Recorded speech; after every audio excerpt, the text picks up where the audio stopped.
이제 다 같이 묵도하심으로 새벽 기도회를 시작하겠습니다.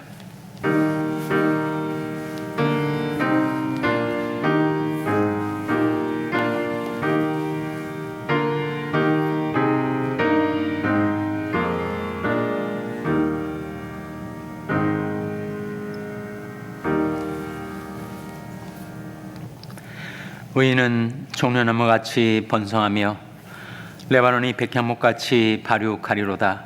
여호와의 집에 심겼으며 우리 하나님이 궁정에서 흥왕하리로다.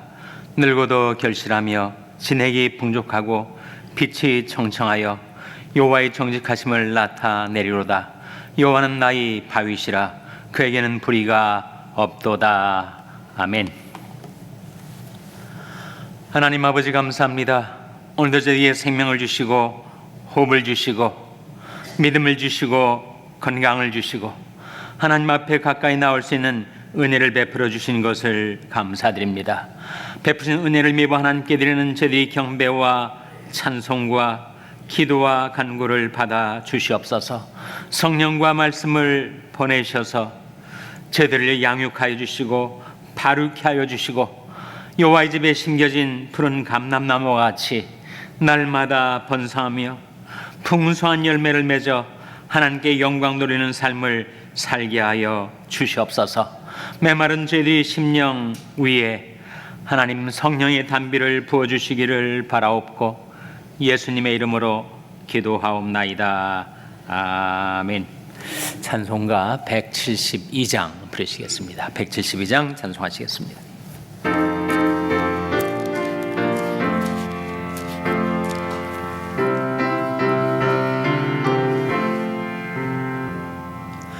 빈들의 마른 풀같이 시들은 나의 영혼, 주님의 허락한 성령 간절히 기다리네.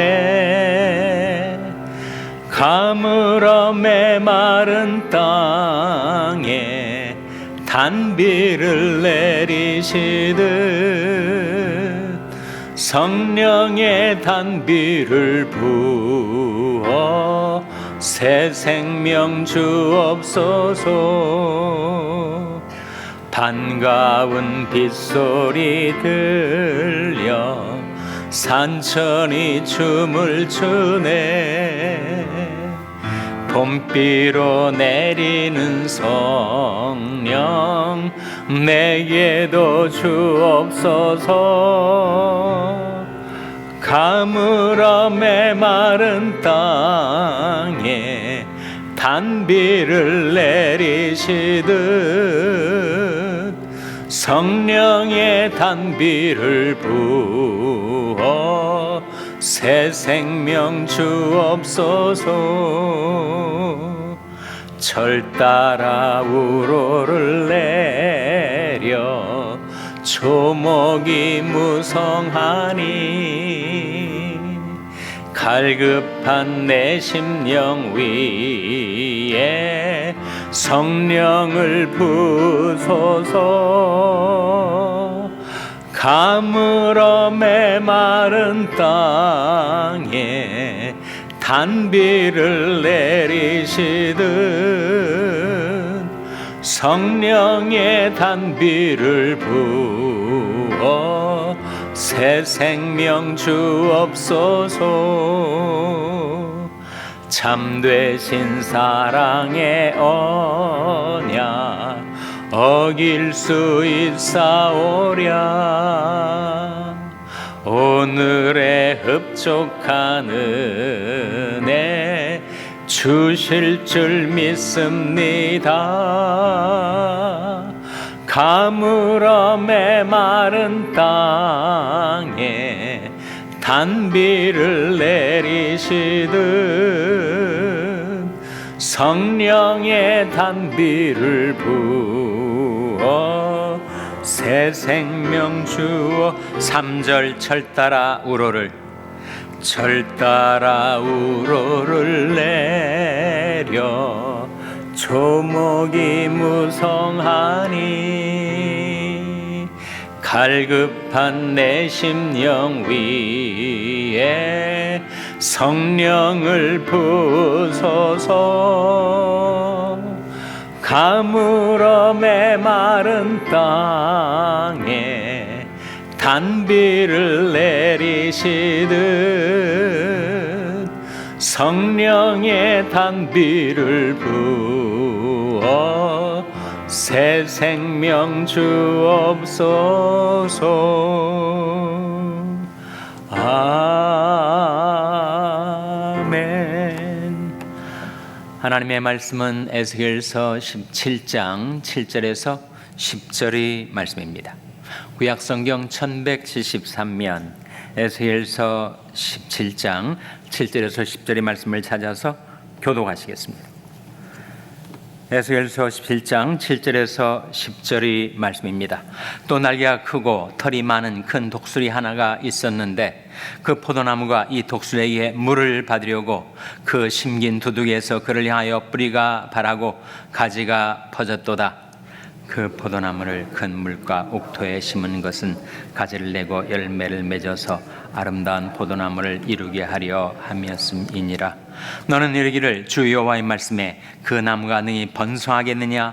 이 독수리가 어찌 그 뿌리를 빼고 실과를 따며 그 나무로 시들게 하지 아니하겠으며 그 연한 잎사귀로 마르게 하지 않겠느냐? 많은 백성이나 강한 팔이 아니라도 그 뿌리를 뽑으리라. 볼지어다 그것이 심겼으나 번성하겠느냐? 동풍이 부딪힐 때에 아주 마르지 아니하겠느냐? 그 자라던 두둑에서 마르리라 하셨다 하라. 아멘. 할렐루야. 서로에게 평강의 복을 기원하는 마음으로 샬롬, 서로를 축복하시고 인사 나누시기 바랍니다. 샬롬. 샬롬. 오늘도 금요 새벽 기도에 잘 나오셨습니다. 어제 우리는 독수리와 포도나무 비유를 보았는데 오늘도 또 다른 독수리와 마른 포도나무의 비유가 나옵니다. 독수리가 어제도 나왔는데 오늘은 또 새 독수리가 나왔나. 오늘 본 말씀 7절에 다른 독수리가 등장합니다. 7절 말씀 같이 읽겠습니다. 시작. 또 날개가 크고 털이 많은 큰 독수리 하나가 있었는데 그 포도나무가 이 독수리에게 물을 받으려고 그 심긴 두둑에서 그를 향하여 뿌리가 바라고 가지가 퍼졌도다. 이 말씀에 나타난 또 다른 독수리는 무엇을 가리킬까요? 비유와 상징, 그것이 성경 언어의 특성인데 어제 나왔던 독수리는 뭘 가리킨다고 했습니까? 어제 나왔던 독수리는 바벨론을 가리켰죠. 오늘 나온 독수리는 뭘 가리킬까요? 오늘 나온 독수리는 바로 이집트를 가리킵니다. 이스라엘이라는 나라가 북쪽으로는 북방 세력, 그러니까 아수르, 바벨론이 있었고 남쪽으로는 바로 남방 세력 애굽이 있었습니다. 그 두 사이에서 늘 왔다 갔다 하면서 그 북방 세력과 남방 세력의 틈바구니에서 생존하려고 몸부림치면서 자주자주 북방 세력에는 공격을 당하고 남방 세력에 지원을 얻으려고 그렇게 애를 썼던 것이 이스라엘의 운명이었어요. 마치 한국과 같죠. 한국이 대륙 세력 러시아와 중국이 있지 않습니까? 그리고 해양 세력 일본과 미국이 있어요. 그 틈바구니에서 어느 쪽에 줄을 서야 우리 나라가 국군이 융성하겠는가 싶어가지고 지금도 한국에는 러시아와 중국 쪽에 줄을 서야 된다. 그런 북방 세력을 힘입으려 하는 그런 그룹이 있고, 아니다. 지금까지도 그랬지만 우리 민족이 앞으로 잘 되려면 이 해양 세력 쪽에 줄을 서야 된다. 일본과 미국의 지원을 받아야 된다. 그런 그룹들이 또 있단 말이죠. 그래서 이스라엘이 아수르의 침공을 받기도 하고 바벨론의 침공을 받기도 했지만 어려울 때마다 자꾸 남방 세력인 애굽에 물을 달라고, 지원을 해달라고, 자기들을 도와달라고 마치 포도나무 가지가 뻗어가듯이 우리에게 좀 물 좀 달라고 그렇게 애타게 도움을 청했던 것입니다. 그런데 그 도움 청함을 받아든 애굽이 제대로 이스라엘을 도와준 적이 있던가? 번번이 실망시켰어요. 애굽은 강대한 나라, 대단한 세력을 지닌 것처럼 보였지만 너무 무기력한 나라였습니다. 앉아있는 라비다, 그런 표현이 예언서에 나오는데 힘을 쓸 것 같은데 정작 힘을 쓰지 못하고 그렇게 이스라엘에게 전혀 도움을 주지 못했어요.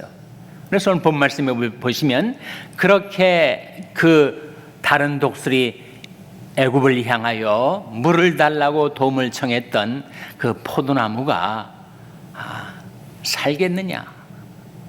마른 나무가 되고 말 것이다. 마른 포도나무라는 말씀이 10절에 나옵니다.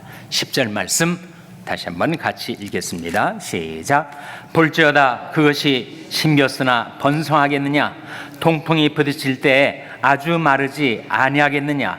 그 자라던 두둑에서 마르리라 하셨다 하라. 그 포도나무가 물 좀 달라고 그 독수리에게 도움을 청했지만 도움을 주질 못했던 그 애굽 나라 때문에 결국은 포도나무가 말라버리고 말았다. 포도나무가 늘 물이 공급되고 수분이 풍성해야 열매를 맺을 수 있지 않겠습니까? 성경에서 종종 나무는 사람을 상징하는데 사람도 물이 있어야 그 생명이 건강해지겠죠. 노화의 과정을 가리켜서 결국은 몸이 마르는 과정이라고 하지 않습니까? 몸의 수분이 잘 말라요. 그래서 피도 끈적끈적해지고 심지어 뼈도 마르고 마르니까 부러지기가 쉬운 거죠. 그래서 인체의 70%가 물이라고 하듯이 사람에게 물이 없으면 살 수가 없습니다. 먹지 못해도 40일 금식을 하지만 물을 그렇게 마시지 못하면 우리 생명은 존속되기가 어려워요. 음식보다 더 귀중한 것이 물입니다. 나무도 물만 주면 자라요. 땅에서 양분은 끌어올려 가지고 물만 주면 나무는 햇빛을 받아 물을 끌어올리고 바람이 불면 나무는 건강하게 성장하는 것처럼 사람도 그러합니다. 온몸에 혈액순환이 돼야 건강해질 텐데 혈액이 결국은 물 아니겠어요? 그러니까 물이 말라버리면 혈액도 뼈도 다 말라지고 노화의 과정을 가리켜서 그래서 몸이 마르는 과정이다라고 하는 것이 과언이 아닙니다. 그래서 세월이 흐르면서 우리가 다 노화의 과정을 거치게 될 텐데 계속해서 충분한 물을 자기 자신에게다 공급해 주는 것이 건강의 비결입니다. 계속해서 너무 많은 물을 벌컥벌컥 들이마시기보다는 홀짝홀짝 물을 계속해서 하루 종일 물을 가까이 두고 마시는 것이 여러분의 건강에 도움이 되실 거예요. 그래서 나무를 사람의 비유를 하는데 예수님께서도 푸른 나무와 마른 나무 이야기를 하셨습니다. 푸른 나무한테 이렇게 해대는데 마른 나무야 어떻게 살 수 있겠느냐, 그런 뜻의 말씀을 하신 바가 있어요. 누가복음 23장 31절입니다. 한번 같이 읽겠습니다. 시작. 푸른 나무에도 이같이 하거든 마른 나무에는 어떻게 하려고 하니라. 푸른 나무에도 이같이 하려거든 마른 나무에는 어떻게 하겠느냐. 여기 주님께서 말씀하신 푸른 나무와 마른 나무는 뭘 가리킬까요? 누가복음 23장의 문맥은 예수님께서 십자가를 지시고 골고다로 향하는 그 상황이었습니다.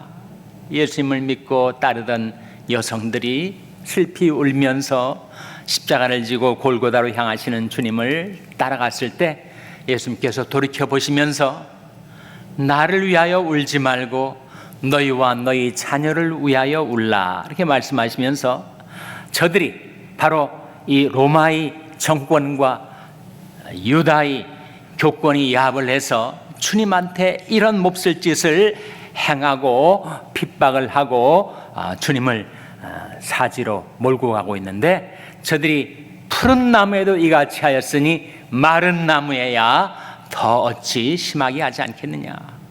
푸른 나무는 예수 그리스도를 가리킵니다.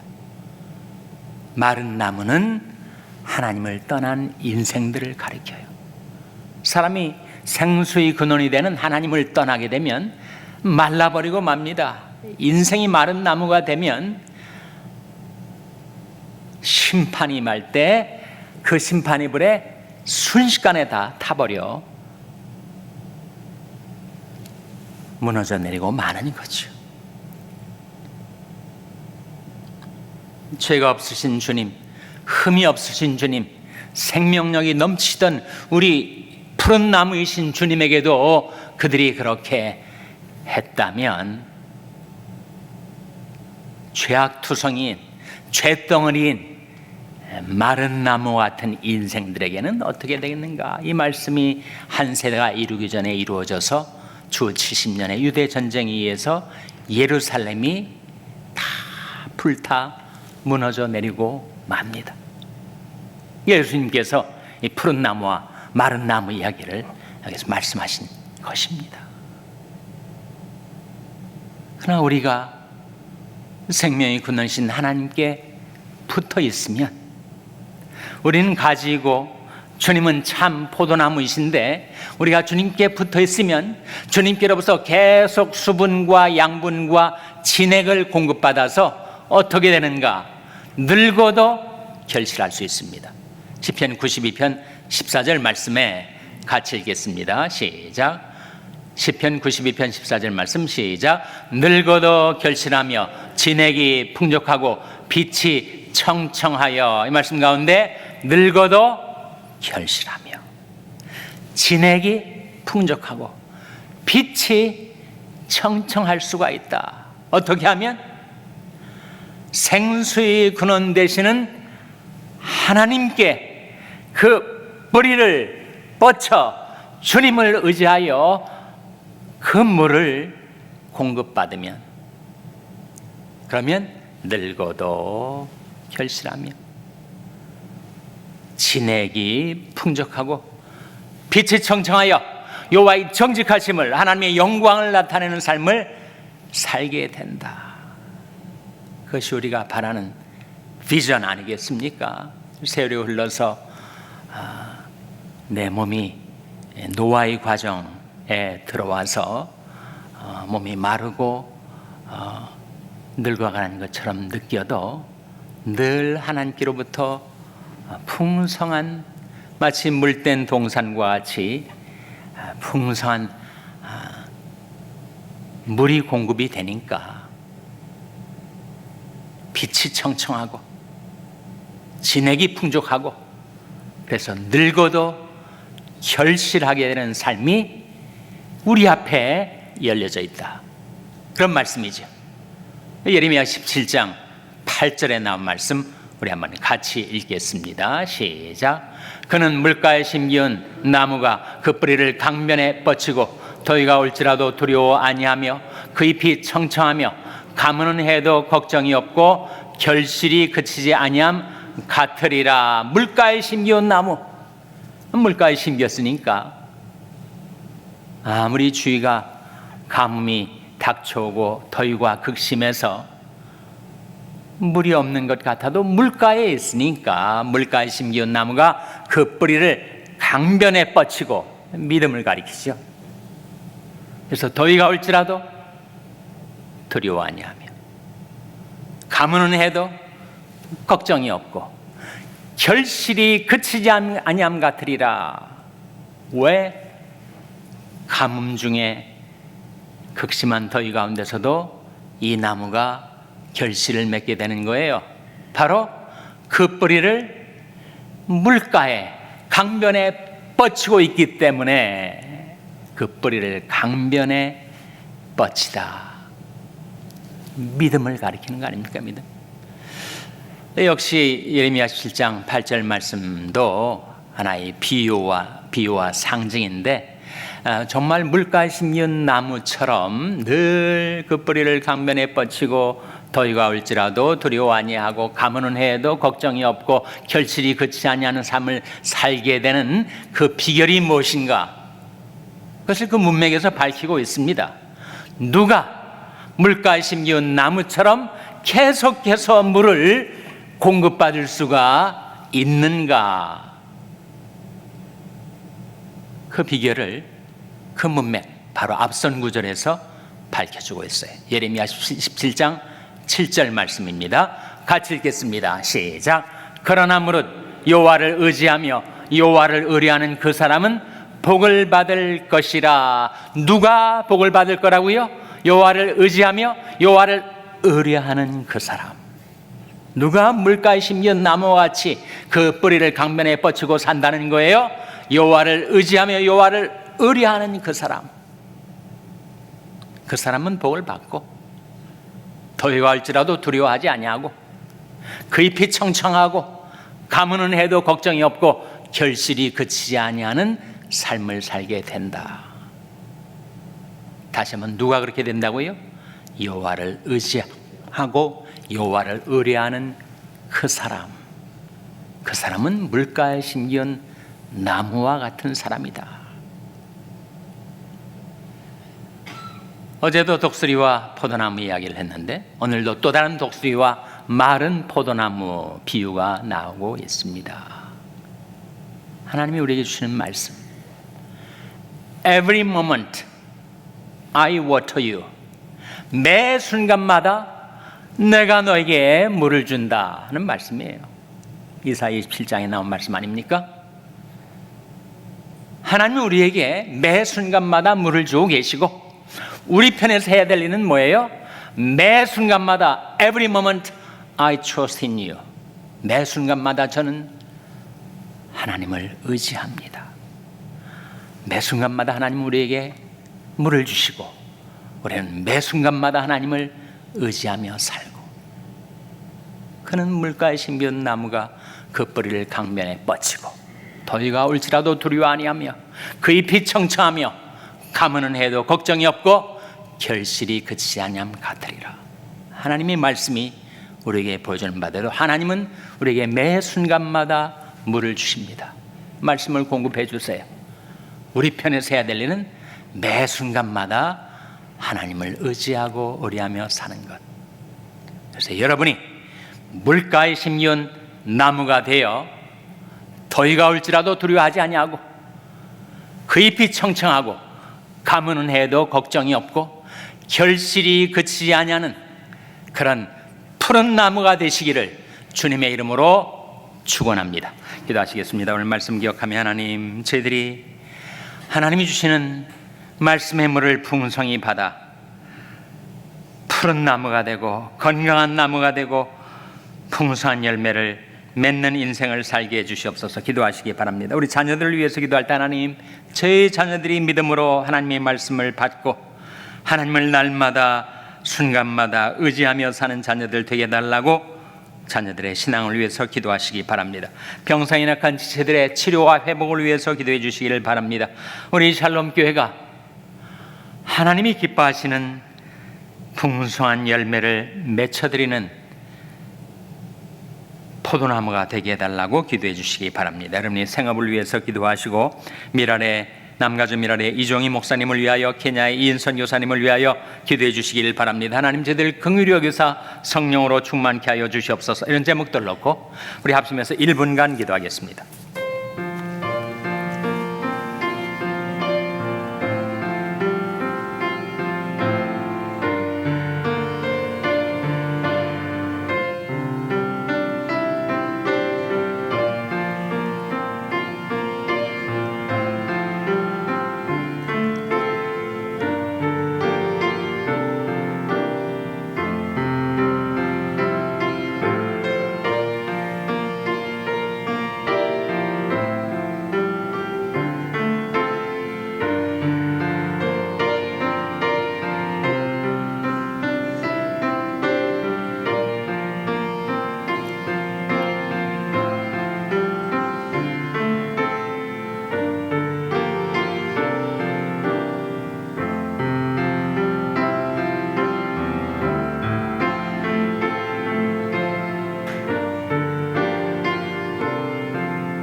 하나님 아버지, 저희들이 물가에 심겨진 나무가 되어 그 뿌리를 강변에 뻗치듯이 날마다 하나님을 의지하고 의뢰하며 살게 하여 주시옵소서. 늙어도 결실하며 진액이 풍족하고 빛이 청청하여 여호와의 정직하심을, 하나님의 영광을 나타내며 살게 하여 주시옵소서. 오늘도 저희와 저희 자녀들에게 저희 교회에 하나님의 말씀의 물을 풍성하게 공급하여 주시고 저희들은 날마다 순간마다 하나님을 의지하고 의뢰하며 믿음으로 살아서 하나님이 기뻐 받으시는 아름다운 열매를 맺어드리게 하여 주시옵소서. 이 모든 말씀 예수님의 이름으로 기도하옵나이다. 아멘. 하늘에 계신 우리 아버지여, 이름이 거룩히 여김을 받으시오며 나라의 마옵시며 뜻이 하늘에서 이룬 것 같이 땅에서도 이루어지이다. 오늘날 우리에게 일용할 양식을 주옵시고 우리가 우리에게 죄 지은 자를 사하여 준 것 같이 우리 죄를 사하여 주옵시고 우리를 시험에 들게 하지 마옵시고 다만 악에서 구하옵소서. 대개 나라와 권세와 영광이 아버지께 영원히 있사옵나이다. 아멘.